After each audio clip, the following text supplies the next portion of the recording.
Hi, welcome to the coaching game. I'm here and Terry Yoffe's here. I'm Yes, I Laurie am. Lawson. And together we're making coaches creating change. And today I think we're basing this on maybe our personal experiences, but we know that they're universal with everybody else.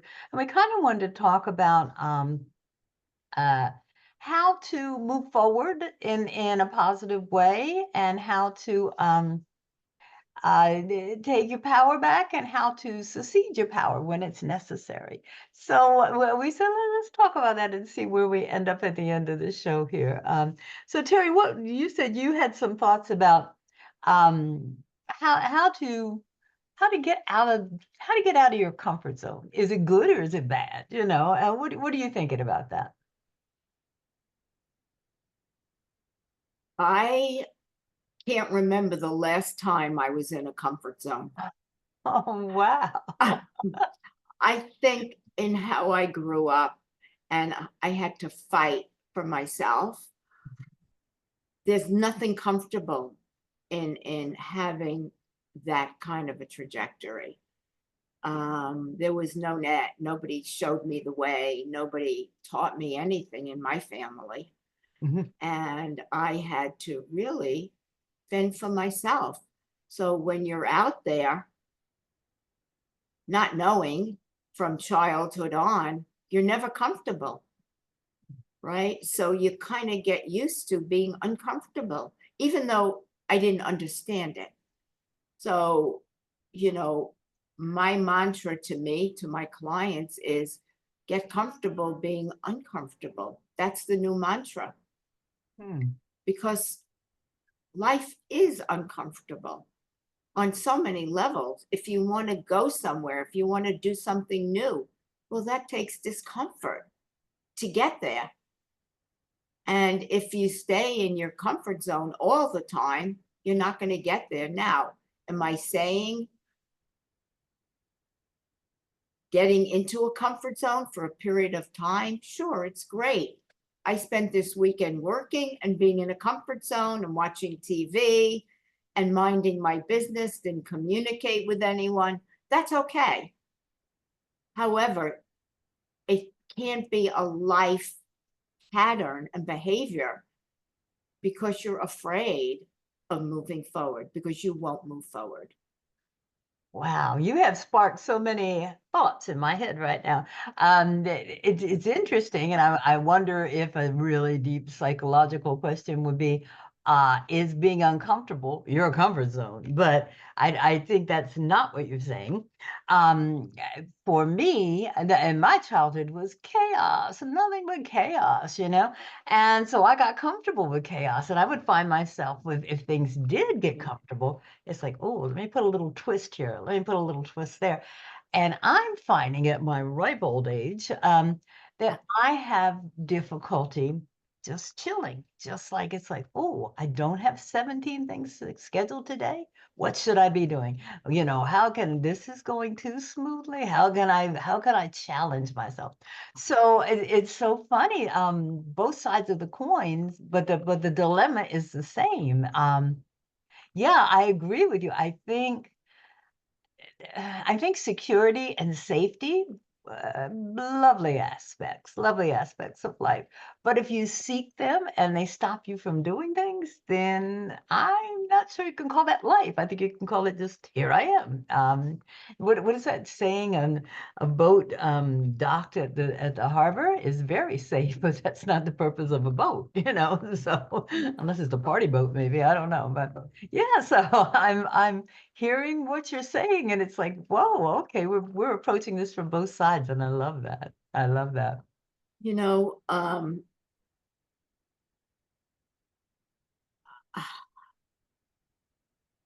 I think for me, I never felt like I fit in. I never felt like I belonged anywhere. In school when I tried to fit in everywhere, in my jobs, I stayed, but I never quite fit in. I never understood why. What was it? Trying to be like others because you want to fit in as teenagers, as young people. had houses in the Hamptons. I went skiing. But yet, even in doing all of that, I never fit in until I had to own my authentic self, Mm. right? And that means you might separate from the crowd, and that's got to be okay, because you find a new group of people. You know, if you're growing and learning and have desires, you don't want to hang out with naysayers. You don't want to hang out with people that are negative. They bring you down. You want to find a circle of like-minded people. And that's a choice, right? And standing in your power, which I did a workshop on, is about choosing for yourself and making choices that lead you to where you want to go. So it's so interesting. Yeah. And I think one thing we're proving is that boy, childhood can really have an influence no matter how old you are. I, I remember, well, that's why I'm in New York City, because I'm from a very small town. And it was like, I love the anonymity of I can do anything I want and I don't fit in. And I think New York City is a bunch of people who don't fit in, and that's okay. That's where they want to be. But I remember making a conscious choice, I think when I was like 15 or 16 in Louisville, Kentucky. And I had just moved there. And there were two groups. There was the rah-rah group, who was probably what you did, went skiing and did stuff like that. And there was the not rah-rah group. And I said, which one? And I had invites to both, I guess. And I chose the not rah-rah group because I too felt like I don't belong in that group over here. That's not my people. And I've always, I don't think I've ever regretted that choice, because I think I would have had to be inauthentic and say, wow, oh, this is very important to me. And it really wasn't. And my background said, we don't have the same backgrounds. I don't think you're going to understand me and why I've been moving around so much in my family. Let me go with the other people, and that was the choice. Um, I'm just wondering now. Now you're making me think. What other choices have I made on the rebel part? It's like, oh, I don't want to be a part of the normal society. I want to be a little weird. I think. How do you feel about being a coach? I mean, I think you and I were rebellious in the fact that we said, nope, no more corporate. I'm going to do this weird thing called coaching. I don't know what it is, but let's go see what it is. How do you feel about that? You know, I think that I didn't realize it at the time, but I was in a long relationship when I was very, very young and getting married, and he broke up with me. I was devastated because I felt nobody would love me if not him. And I was devastated. And yet I took myself to Europe for the summer. I never went away like that. And somebody said, I know somebody's going to be here. I said, okay. And I went 2 months. I was gone. I traveled alone. I traveled with people that was so outside of me and my world. And then, like you, I had the opportunity to move into the city, and I said, I'm there. And I did. That was changed the trajectory of my life. Like you could be anyone you wanted. And then when I was offered a sales job, no sales experience, I could have said no. I said, yeah. And that again changed the trajectory of my sales life. Right. And then I went into my own business. And when that didn't work out, I went into coaching. I was 60 when I started coaching, which was old. And I said yes. And then I started, my podcast 2.5 years ago. And here I am north of 75 and did that. And now I was in Missouri doing back on the stage, which I want to go. And I said yes.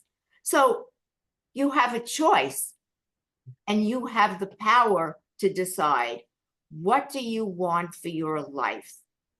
And that should dictate where you want to go. And the choice to say yes, of course, or the choice to say, not going there, stay in my comfort zone, and you will go nowhere. And I guess that's okay. It's like, okay, you Yeah, can, you're don't right. have to go if nobody says you have to go anywhere. But yeah, and I think I would encourage people who are watching and listening to look back and go, what choices did you make? I just finished watching this crazy thing. I don't even know if I'd recommend it on Netflix, called What If? And it's like, what if this choice, you didn't make this choice, you made that choice? And it's like, but you did make the choice. And I don't know what's the impetus for, like, in one case yours was like total personal devastation, and mine was just like, oh, I no, I don't even think I can be in that crowd, even though they want me to be. What do you think the impetus is that gets you to make that choice of, no, okay, I don't have to be that comfortable. Um, what do you think? I have a feeling I know what mine is, but what do you think yours is? I don't know anything else. That's right. You're familiar with I grew comfort. up being uncomfortable in a chaotic household where my parents yelled and fought. It was not comfortable at all. And certainly I was devastated by it. I made a choice a long time ago to go through analysis 3 times a week for 7 years. That was a choice I made. And I think when I finished, I said, you know what? This was the hardest mountain I would ever have to climb. It was heart wrenching. It was difficult to face your gremlins. And I said, if I could do that and walk away, I could do anything. And I think that became my North Star. Wow, wow. And is it still to this day the hardest thing you did? I think so. I Mm. think so. There's nothing that can compare to 3 times a week on a couch for 7 years to really rip apart your insides, to rebuild yourself into who you had a vision of who you wanted to become. If not for that, I wouldn't be sitting here. Wow. Yeah. I So think, and we're not, I don't know if that's a good advertisement for coaching. I don't think it is, and it's not, because we're not very about different. ripping apart. We're about moving forward, Right. and if there's a block, let's Right. de Very block it different. and get Very out of it. different. Totally different. But I don't know about you, but during my time, coaching wasn't available. It was, so you do the best you can, and it still requires self-examination and the courage to do that. Um, I think a lot of mine stimulates from, and I'm seeing it now, because I was so used to chaos, boredom. It's like, oh, I don't have any chaos. Let me go do something weird, you Right. know? And so I think a lot of my impetus, it might be, it's just like, oh, okay, I'm bored. That means I need to be doing something different. And it could also be running away from what you actually had the courage to do, 7 years on a couch 3 times a week, just like, my sister tells me, oh, you're the kind of person who dreams in the middle of the night. Ah, that's the answer to life. And you wake up and then you go back to sleep. And that's probably true. So, yeah, okay. I don't want to examine that right now. So, yeah, so I think boredom can do it. I think disappointment, it's like, um, if I think if we, and I encourage my clients, when they have had something devastating happened to them. It's like, okay, what are the opportunities? What does that mean you're free to do now? It's like, okay, you didn't get married, probably, thank heavens, now in retrospect, but at the time, I'm sure that was the plan. Um, so what did that leave you free to do? Go to Europe. Hey, why not? Great way. So I think that's one thing that, we can turn around and say, yeah, this is not an ideal. But my thought has always been if you're walking down Paradise Lane, you're not going to jump off voluntarily. It's like it's when you get to the rocks and the stones and the hills, it's like, oh, I need a new path, So yeah, very rarely are you going to go, no, I don't think so. When nobody shows you a road or helps you with a path, you have to become self-sufficient. Otherwise, you just stay in place. Mhm. And I always had a desire to be bigger than what I was.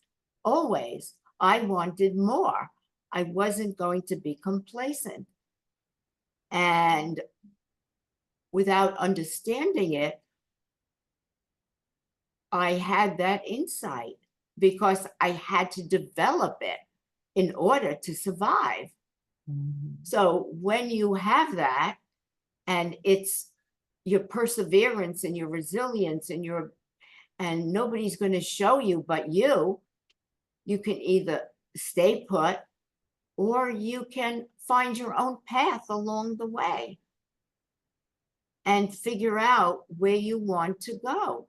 And that's creating change, reinventing yourself. I needed to change. I needed to create change. I needed to reinvent myself as to who I had the vision of what I wanted to be. Definitely, definitely. And I have never for 1 minute regretted all the craziness of my childhood and my current life or whatever.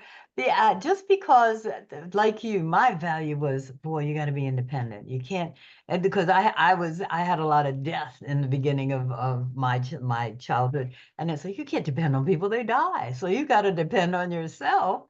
So that was always my North Star is like, do you need anybody to help you do this? Then make sure you don't.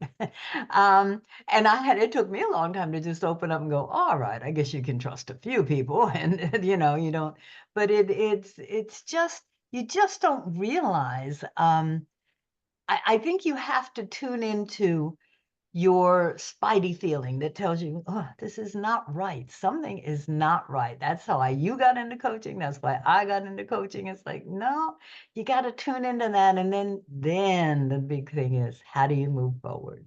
How do you move forward? I got into coaching because I was going to go back to school and become a therapist because my experience was so life changing that I wanted to do that for others. But I didn't go back to school. So from that springboard, I found coaching. And I said, oh, okay, it's a little different. It's a kissing cousin, Mhm. but still, I can help people.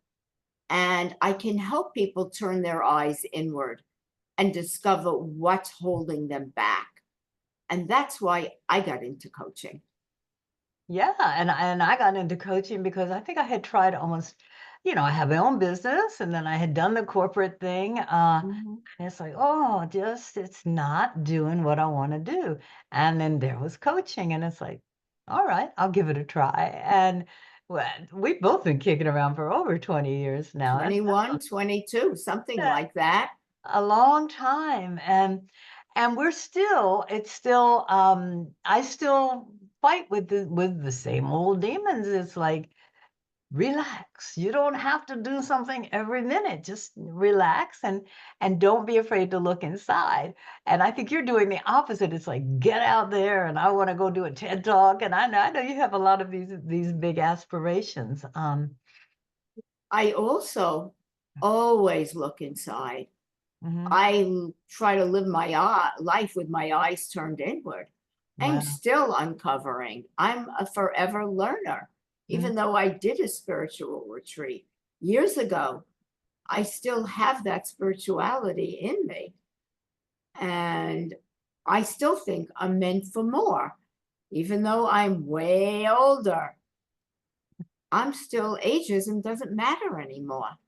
You could be 90. I mean, my favorite model is Iris Apfel. And who is she? Iris Apfel, the fashion icon that died at Oh, 100. with the big glasses, yeah. Yes. The glasses, the jewelry. Mm-hmm. She was a brand influencer in Yes. her 90s at 100. She And could she have kept started going. late. I think she started very late Yes, doing she that. Yeah. did. Yes. Yeah. You know, I'm just keep going. When my bakery ticket comes up, I'm gone. But until then, nobody's going to tell me I'm too old. I won't listen. Yeah, and you're right. And what I love about her was that it was like she certainly didn't stay in her comfort zone, a comfort zone of any kind. It was like, no, this is weird. I'll do this, and this is me. Get over it. Yeah. So, do you have any tricks to? Because it takes courage. It does take courage to move forward and get it up your sleeve. Look, go see. It does take courage to get to that point where it's like, oh boy, look what I'm going to be giving up, but I think I might get something better, or I'm going to try for something better. It doesn't have to be. What do you tell your clients? Well, the big thing is to look at what's holding them back. Mm, If they don't know what's holding them back, they're not moving forward. mm-hmm. And I really have them look at what's the fear, what's the limiting belief, what's the assumption. And they'll say, well, and it's childhood. I said, you're still listening and doing what was told by your ego. Your ego is there to protect you. That's it. It doesn't matter that you've grown up. It doesn't know it. And that's what you keep doing until you're willing to go to battle with your ego, which is World War III. And that's it. If you want to get where you want to go, you need to do the work, period. There's no magic trick. That's what I tell them. I'm very tough with them, Yes, but I know. Terry does practice tough love for sure. but it gets them to where they want to go. That's what I'm there for. Right, right.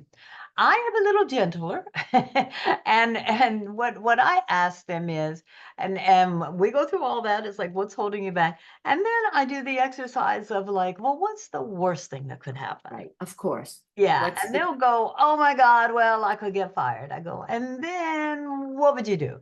And we just play it out and play it out right, until there's just no more excuses. And right. it's like, okay, so we've got a solution for the very, very, very worst thing that could ever happen. Now, can we move forward? Because we know we can handle it and we know what we would do next.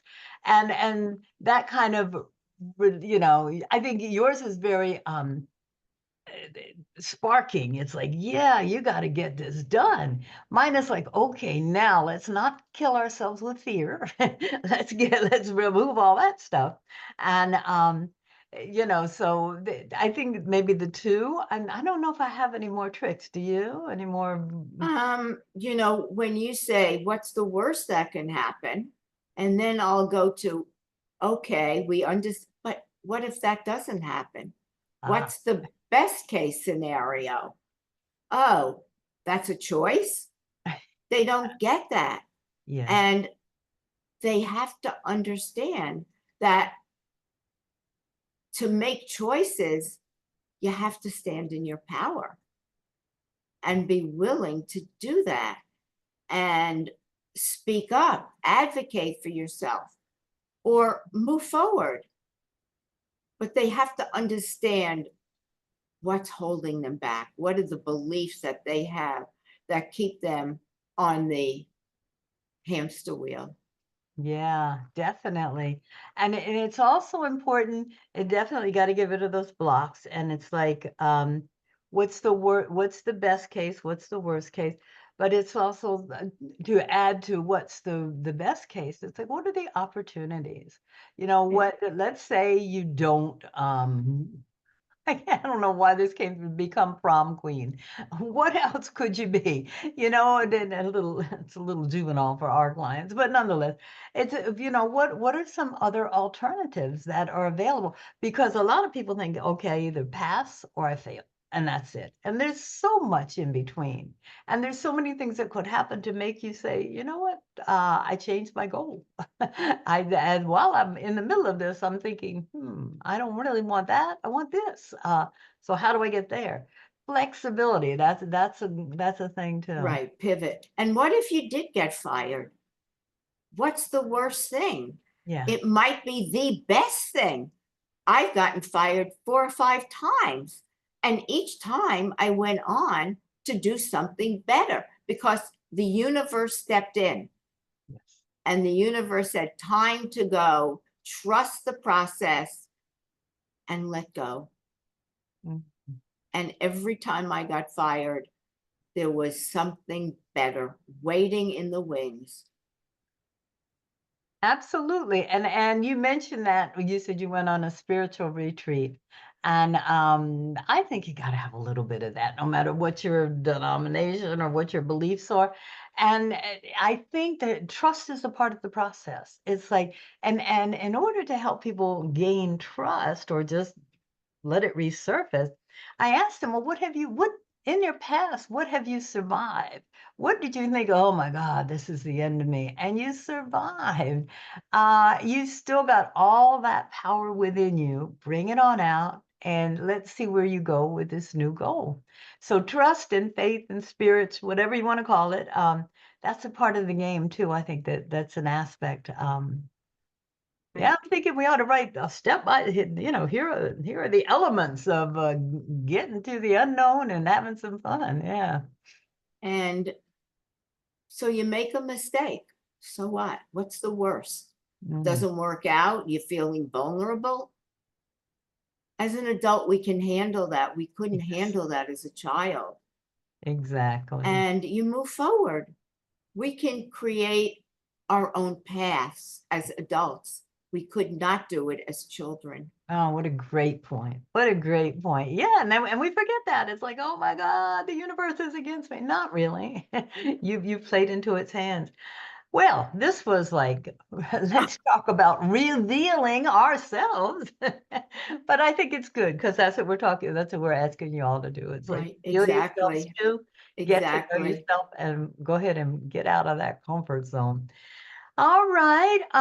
Lovely talking to you as always, Same here. Yoffe. And let's go out there and do something wild. Go And and create change. Even yeah, if oh, you're that's a good hesitant, idea. go and Exactly. create Let's change. go create change. All right, Miss Yaffe, have a lovely, lovely time, and we will talk to you again soon. You too, Miss Lawson. Thank you.